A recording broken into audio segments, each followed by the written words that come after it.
Hello friends. My name is Clara Thompson and I'm 62 years old. I'm a seamstress from Old Town, a lively corner of this city where cobblestone streets hum with artisans and the air smells of fresh coffee and old books. For 30 years I've worked at Madame Elise's tailor shop, stitching wedding dresses, tailoring suits, mending vintage coats with hands that bear the scars of needle pricks and hot irons.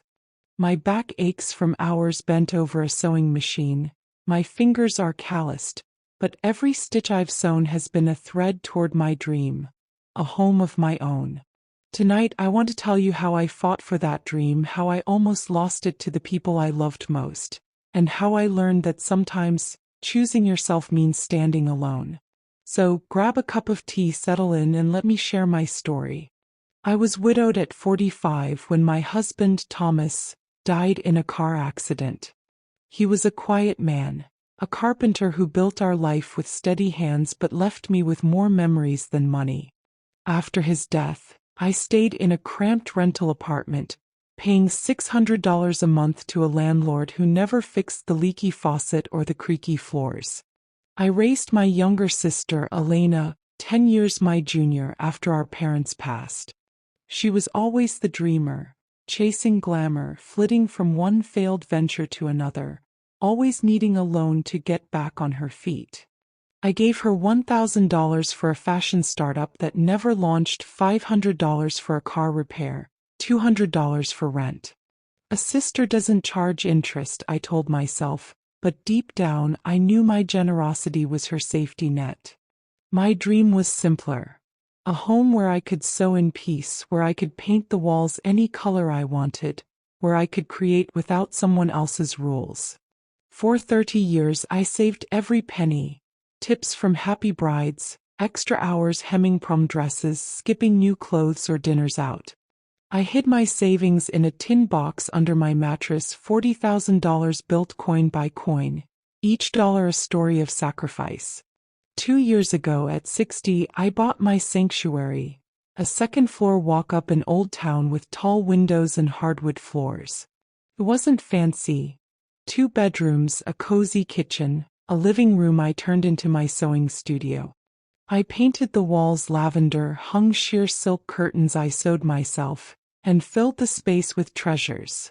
A 1920s Singer sewing machine from a flea market, a quilt pieced from our mother's dresses, shelves of fabric organized like a painter's palette.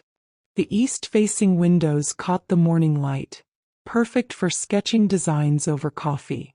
For the first time I felt like Clara the artist, not just Clara the invisible seamstress. The trouble started when Elena called, sobbing, a month ago. She'd been evicted from her luxury condo after missing rent payments. "Clara, I just need a place to stay for a few weeks," she said. "Marcus and I are starting a party planning business. We're so close to making it big." Marcus, her boyfriend, was a smooth talker with big ideas and bigger debts. I hesitated, remembering the loans she never repaid, but she was my only family. I agreed, setting rules. No guests, no touching my sewing supplies, no long-term stays. She promised, her voice sweet as honey. I should have known better. I came home one evening after a 10-hour shift, my fingers raw from hemming a silk gown, and froze in my doorway. My living room, my sanctuary, was unrecognizable. Boxes of glittering party decorations spilled across the floor. My fabric shelves, yards of silk and cotton I'd saved for years, were shoved into a corner, some cut into ragged strips. My grandmother's oak sewing table, which I'd restored over months, was buried under cheap costume jewelry. Elena lounged on my velvet couch, sipping a neon energy drink, her designer heels propped on my handmade quilt, now stained. Marcus scrolled through his phone, oblivious to the chaos. The air reeked of synthetic perfume and takeout, drowning out my lavender sachets. My chest tightened, rage mixing with betrayal. "What is the meaning of this?" I asked, my voice trembling. Elena looked up, her brows arching. "Oh, Claire, you're back early. We're just sprucing things up before we settle in." Her tone was casual, like she'd rearranged a few pillows. Marcus muttered, "Yeah, this place needed a glow-up." I saw my favorite muslin, $200 worth of hand-dyed fabric for a dress collection, hacked apart. "You touched my fabrics?" I said, my voice sharper. Elena shrugged. "We needed table runners for our first client event. You weren't using it." Marcus smirked. "Chill, Clara. It's his fabric. We'll pay you back when our business takes off." Pay me back? I'd heard that before. $2,000 in loans over the years. Never a cent returned. I'd spent decades in sweaty tailor shops, scalding my hands on irons, to buy this apartment. Every bolt of fabric, every thread was a piece of my dream. But to them it was junk, and I was just an old woman hoarding space they deserved. "This is my home," I said.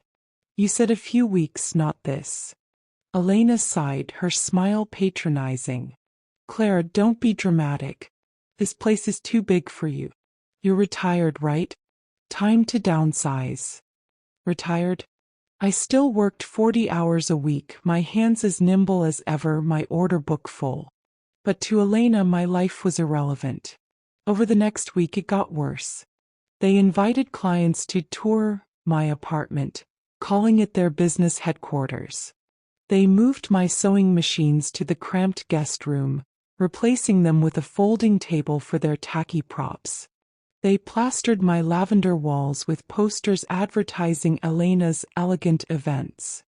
I came home one day to find my tin box, $3,000 in emergency savings, empty. "We borrowed it for event supplies," Elena admitted. "It's an investment, Clara. You'll thank us when we're successful." Thank them? I felt like a tenant in my own home. The breaking point came when I overheard Elena on the phone with a real estate agent. "The apartment's in my sister's name, but she's getting forgetful," she said, her voice low. "We're thinking of selling it to fund our business. She'll move in with us. It's better for her at her age." My heart sank. They weren't just staying. They were planning to steal my home, to erase me from my own story. I thought of my friend Lila, a retired paralegal who'd been coming to the shop for years. She'd once said, "Clara, family doesn't mean ownership. You've got to protect what's yours." I called Lila that night, my hands shaking. "They're trying to take my apartment," I told her, my voice breaking. She listened, then said, "Clara, you're stronger than you know. Let's fight this." She connected me with Mr. Rivera, a lawyer who specialized in property disputes. "Document everything," he advised. "Change the locks, secure your finances, and don't let them guilt you." I spent the next morning at the bank, freezing my accounts and opening a new one. I hired a locksmith, who arrived at dawn to install new deadbolts. I took photos of the chaos. My cut fabrics, the stained quilt, the posters on my walls, as evidence. When Elena and Marcus returned that afternoon, they found their boxes stacked outside, Lila and Mr. Rivera by my side, and a police officer waiting thanks to Lila's call. Elena's face twisted with fury. "Clara, you locked us out? Your own sister." Marcus pounded on the door. "Our stuff's in there. You can't do this."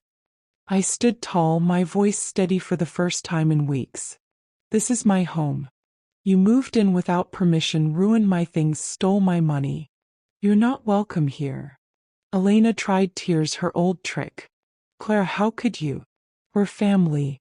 We're just trying to help you." But Mr. Rivera stepped in. "Ms. Thompson owns this property. You have no legal right to be here. Collect your belongings under supervision, or face trespassing charges." The police oversaw them removing their boxes, posters, and that gaudy vanity. Elena's parting shot was venomous. "You'll be alone forever, Clara. You're choosing this dump over family." I looked at my apartment, my sanctuary, and smiled. "I'm choosing myself." That evening I began restoring my home. I repainted the walls lavender, reorganized my fabrics, scrubbed my grandmother's table until it gleamed. I sewed new curtains, stitching my dreams into every seam. Lila and other shop clients came by, bringing wine and laughter, turning my apartment into a place of joy again.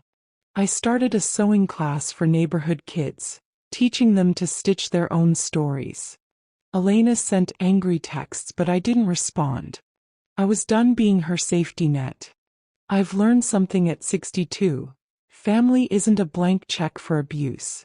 My apartment, my sanctuary, is more than walls and fabric. It's the life I built with my own hands. Sometimes choosing your happiness means disappointing those you love. Sometimes silence is the loudest victory.